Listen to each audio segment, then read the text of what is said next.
So here's the deal, and I'm going to do something very terrible that you shouldn't do. I'm going to actually spoil the book for you right now, and I'm going to give you the ending. The one definitive thing that we know about the book of Revelation, and it's this, is that Jesus wins. There it is. So if you don't want to come to church for the next 3 months, you don't have to. You're off the hook. There you go, guys. Now that's where we're going this month. That's the definitive part. What's not definitive for us, though, is this. Exactly how all of that plays out. There are certain signs and symbols and stories and things that we'll be able to understand. John uses a variety of images. Some of them will be projected onto the curtains here this morning. In some ways, we're going to walk out of this series and say, well, I agree with this person and not with that one, or I understand this or I don't understand that. And we have to be able to realize, or at least have the courage to realize, that some things we're going to know and some things we're not. But at the end of the day, what we do know, the definitive thing is that Jesus wins. Apocalypse means to reveal. It means to take the lid off of a pot and see what's on the inside, or to lift the curtain. And what John is saying, that Revelation specifically is the apocalypse of Jesus. It's the revealing, taking the lid off of the incarnation, and it's raising the curtain on how Christians are to navigate in this world, the centers of power and politics and spirituality. So if that's what he means, then friends, Revelation is old news, like super old news. In fact, there's nothing new presented in this book. Instead, what Revelation gives us is a series of images and signs and signals. They're actually counter-images to the images of our culture, to the day and age that are telling us a different story about who we are and what this world is about. So why imagination, John? Because he knows it's a powerful tool. He knows that imagination can cut through fear, imagination can cut through joking, imagination can cut through cracking the code. Imagination is so powerful it goes beyond lecture and teaching and words, and he uses the images and symbols here to plant something into our brains, a seed that will grow, something that will spark our imagination for the here and now. Because Revelation is going to use these symbols and signs and images not from outer space, but John mines them from his own culture and actually from the Old Testament. There are 518 references from the Old Testament that show up in the book of Revelation.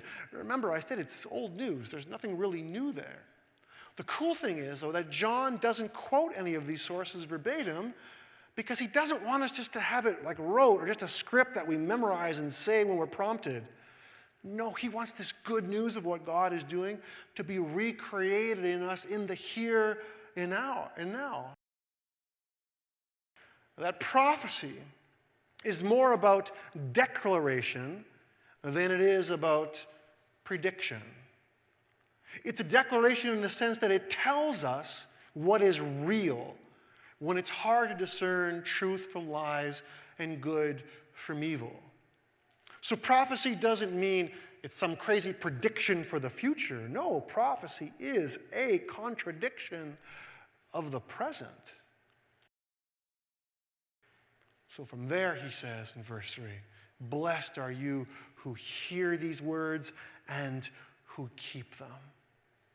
And it says to us, as John, in John's words, there is no neutrality on what you are about to hear and what you are going to do with it. You're either in or you're out. You're with Jesus or you are with Rome.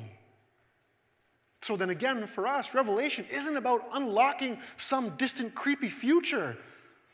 It's not entertainment. It's not a riddle. It's not a code to be solved. It's not escapist. It's not about out there. No. John is calling them, his first readers and us, to be focused in the here and now with our knowledge, our revelation of who Jesus is. Put that into play here. So he says to you and me, keep at it. Even when it's down and dirty, the things you know to be true, put them into play. Activate them in your everyday lives. So out of these first verses of Revelation, some of the big questions that you and I are presented with are these. Where does the good news of Jesus need to be activated right now in your life or in your circles? Where does he need to be revealed? Where does the curtain need to come up? Where is it darkest? And who are the ones that need to hear this good news? And this is beyond just talking about it or blogging about it. This is about practically living it out, activating it. John is challenging us and saying, do you feel it, man? Do you feel it? Do you realize? Do you sense? Is it real to you? Can you see what's going on? Is it becoming available to you? And that's done by Jesus, the open and the closer.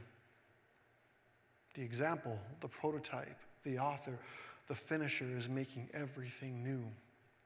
So to you and I this morning, Revelation calls and points out and says, hey, are you able to see your present?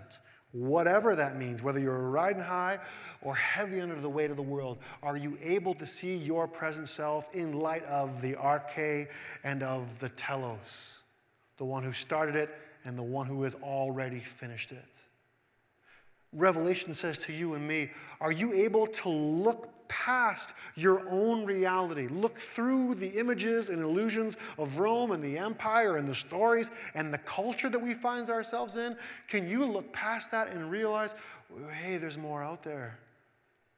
There's more than what I can actually kind of sort of see from this vantage point. And what we see and understand and know and hang on to is the truth that Jesus is the King. He is almighty.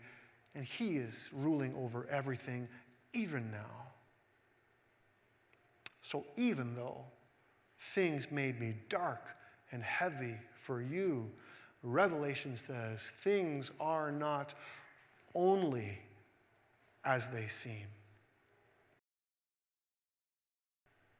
And not to make Lakeview this big, amazing, great, special, fantastic place. No, we're just another church on another street corner in Saskatoon at this time, in this age.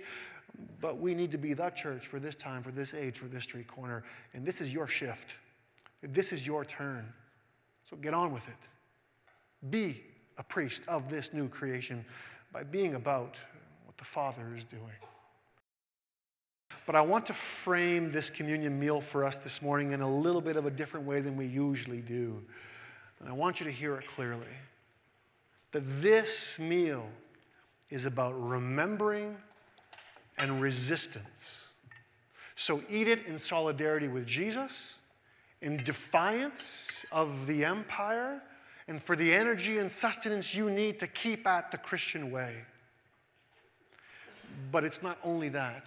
This meal is also about the truth that things are not only as they seem. So drink it in to recover your senses and to revive your imagination that Jesus is the arche, Jesus is also the telos, and that you and I are curators of everything in between.